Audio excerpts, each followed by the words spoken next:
睇片之前記得 subscribe 我哋嘅 channel 啦。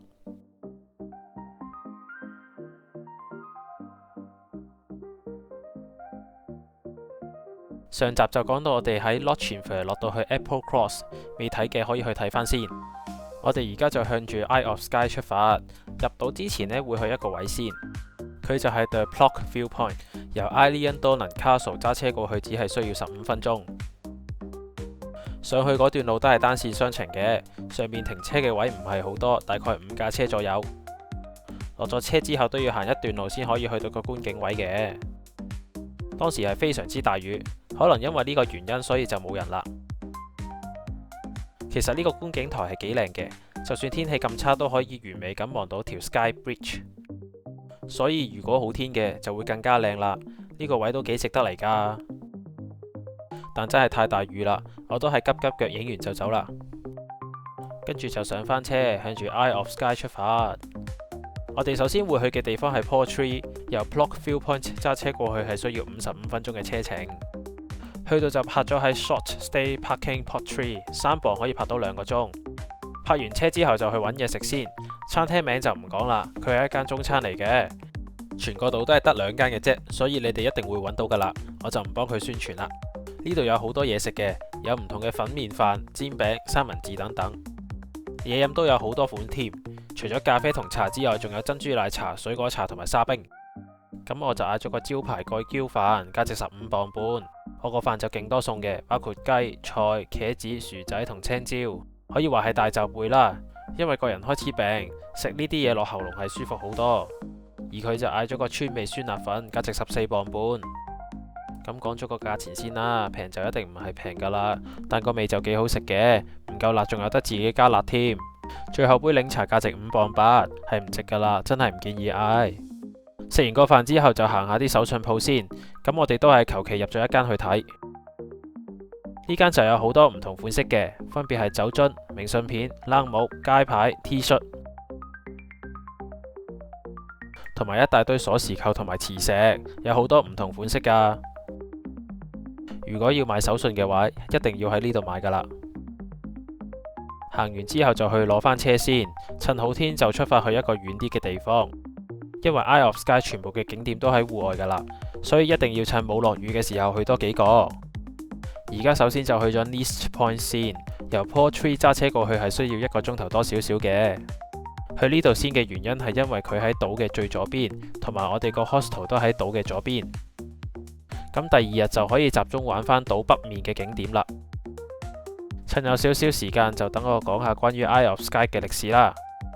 Isle of Skye 位於蘇格蘭西北面，係 Inner Hebrides 最大嘅島嶼，面積超過1600平方公里。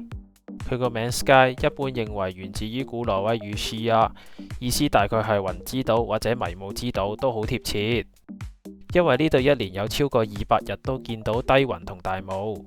不過 Isle of Skye 最早並唔係由維京人統治，早喺幾千年前新石器時代已經有人喺島上居住。之後凱爾特民族嚟到呢度建立村落，亦開始講蓋爾語。直到今日 Isle of Skye 仍然係蘇格蘭保存蓋爾文化最完整嘅地方之一。唔少路牌都會同時寫英文同蓋爾文。去到公元8世紀，維京人開始入侵蘇格蘭西岸。由於 Isle of Skye 位置重要，控制住進出西部海域，所以好快就成為挪威維京人嘅據點。之後幾百年，呢度一直受到北歐文化影響，無論係地名、傳說，甚至居民血統，都保留住唔少維京元素。1266年，帕斯條約簽訂之後，挪威正式將 Isle of Skye 交俾蘇格蘭王國，Isle of Skye 先真正成為蘇格蘭一部分。之後幾百年，Isle of Skye 由幾個強大嘅氏族控制，其中最出名就係 MacLeo 同 MacDonald。兩大家族經常為土地同權力爆發衝突，島上好多城堡同古蹟都係嗰段氏族時代留落嚟。去到1746年，蘇格蘭高地爆發之武士黨起義，起義失敗後，英國政府開始打壓高地文化，包括禁止着蘇格蘭裙、攜帶武器同限制蓋爾文化發展。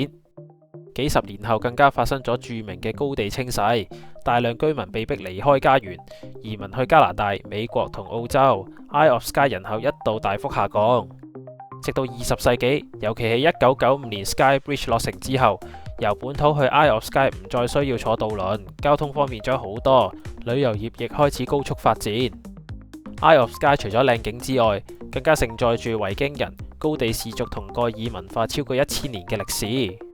正正因為呢份獨特嘅文化底蘊，令 Isle of Skye 成為蘇格蘭最具代表性嘅地方之一。講完歷史就差唔多到啦。Nist Point 係有大量嘅免費停車位嘅，所以唔需要擔心冇位泊車。如果會落地行嘅，我建議可以泊前面啲，咁就可以行少啲。對面呢座平頂山就係 Waterstein Head， 係 Isle of Skye 西北岸其中一個最具代表性嘅海岸地貌。呢度由數千萬年前火山活動形成，再經冰河同海浪長年侵蝕，先變成而家層層疊疊嘅岩壁，好似一座天然城堡咁，亦係 Nist Point 最經典嘅背景之一。Nist Point 最震撼嘅唔止係燈塔，而喺眼前呢個高達約130米嘅玄武岩懸崖。雖然來回要行好多樓梯，但沿途可以欣賞到一望無際嘅大西洋海景。天氣好嘅時候，仲可以望到 Outer Hip Rise， 同埋有機會見到海豚、鯨魚甚至海鷹。行完睇完個 Nist Point 之後，就去 Hostel check in 啦。今次住嘅地方就叫做 Skywalker Hostel。由 Nist Point 揸車過去係需要1個鐘頭11分鐘嘅。喺 Isle of Skye 揸車真係要保持清醒，因為成日會有好多小動物喺條馬路度。book 呢間 hostel 有2個原因嘅，第一就係佢唔接受小朋友，所以就會比較上安靜。第二就係佢會近我哋有 bookmark 嘅3個景點，分別係 Fairy Pools、Talisker 同埋 The Oyster Shack。hostel 出面係有位置泊車嘅，大概會有10個位度。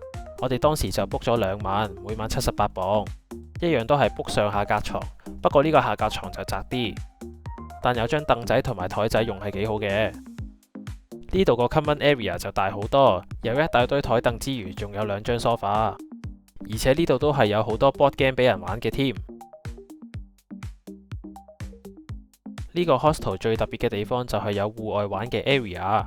頭先入邊已經見到佢有副細嘅國際象棋，但佢出邊係有副大型嘅國際象棋。雖然未到哈利波特入邊嗰副咁大，但玩落都應該幾有 feel㗎。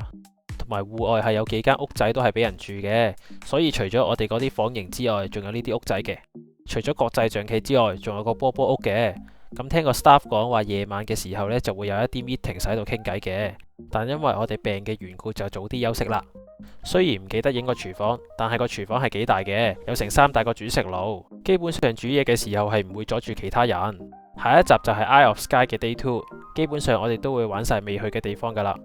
想知我哋做咗啲乜，就密切留意下一集啦。